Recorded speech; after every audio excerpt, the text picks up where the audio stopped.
back to your career. You were in Saboteur, then Spellbound.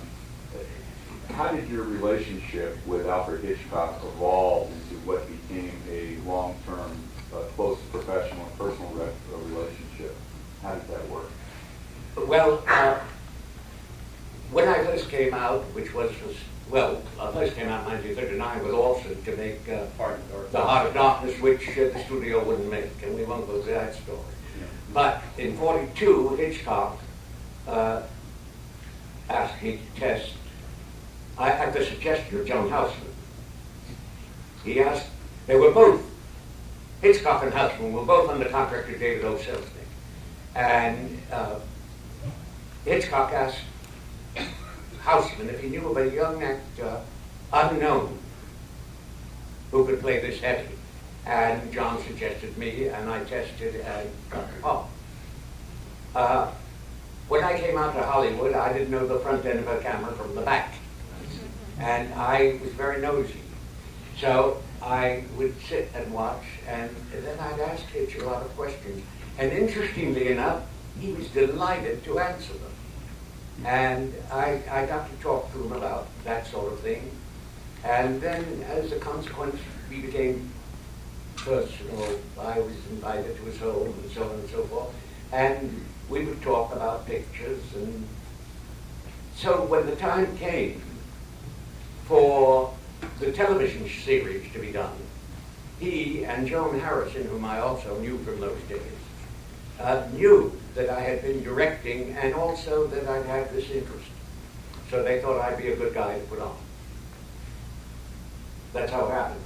It happened by my talking a lot. And you're still on a roll. Don't try to stop me.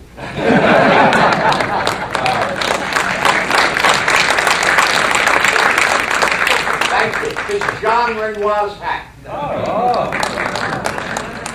Wish I could direct like that. We were talking about a lot of different things during lunch. I'll just throw some names to you. Charlie Chaplin. One word, genius. We had it once. The universe had it once. It'll never come again. Charlie was sui generis, as the Greeks would have said. We could go on for months talking about Charlie. He was not only interested in everything, he was mysterious. There was something about Charlie that sometimes he would look at you and you didn't know, it was a mystery. Sometimes he was like of another universe. And the way he acted, particularly in those early pictures, and in City Lights, and in the circus, and in the Gold Rush, and in modern times, he was of another universe. We only saw that once. I know there were great comics in those times, but only one Chaplin. And the great big thing about Charlie was his feeling for the human race. If you watch the pictures, he is so human, encased in this breathtaking skill. And you know, I am sometimes watching a picture over again about Charlie. There's this whole thing which took over called the method, derived from Stanislavski.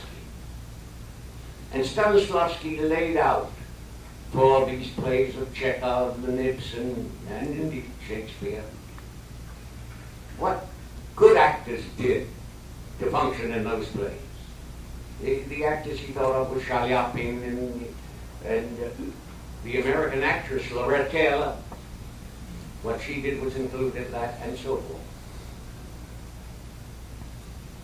You watch those 1 and 2 reels of Chaplin, and everything that Stanislavski laid out, he's doing as a clown.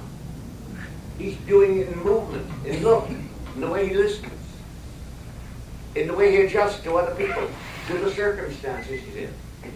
He does all that, doing this fantastic acrobatic thing no matter what. Plus, wonderful showmanship, incredible showmanship. He was a man of great charm, and once said people go to the theater to find something they cannot find at home. And I asked him, I said, Charlie, well, what do you think that is? He said, charm and energy. And you think about that. I think you do. What did you, the main things that you learned from Hitchcock through your association observation that helped you as a director and a producer later on? I think the main thing, there were two things. He had a phrase, Hitchcock had a phrase called camera logic, and I once asked him what that meant, and he said it's to put the camera exactly where it should be to tell the story. That sounds like an oversimplification. But what is not an oversimplification is this. If you ask Hitchcock what his next picture was, he would begin to tell it to you shot for shot if he had completed the script. Shot for shot. I don't mean it's about justice, and it's about love, and it's about living. None of that. A man opens a drawer, finds a file. How did it get in there? Just then another man walks in, holds a gun, and so forth. You saw every scene, every shot. And he would spellbind you as he told you that story, because he was a great storyteller. And his theory, which is more than a theory, it's a fact, was that if you can tell it, you can shoot it. If you can't tell it, you cannot shoot it. And you know, he was preparing the very last picture he made, and I was in the restaurant with him one night with John Houseman, and he was telling us this picture, which turned out to be the last one he made. And in the middle of telling the story, which consisted of two novels joined together, in the middle of telling the story, he stopped. He said, I'm stuck. I'm in trouble. I know I'm in trouble. He knew before he ever shot a foot of film that he was in trouble right there. He could not tell the whole story. Whereas he was really a master storyteller of everything else he had shot. And so for all young directors out there, tell the story. You see, these fellas, they had a simpler way of going at things than we find today, with the increased technology and so forth. I know that Louis Milestone, with whom I worked considerably, started as a cutter in silent movies. And when he became a director, he used the principle of silent directors, which was, you don't move the camera unless the actor moves. Well, today they move the camera either through the movement of the camera or the cutting that's going so fast that they don't have time to tell the story. We were talking about Hitchcock and his collaborators. We talked about Bernard Herrmann, yourself, Joan Harrison, and then you came up with a story on his closest collaborator, his wife Alma. Share that one with us. Alfred Hitchcock, whom Hitch met when he was in Europe, working for UFA, making pictures in Berlin.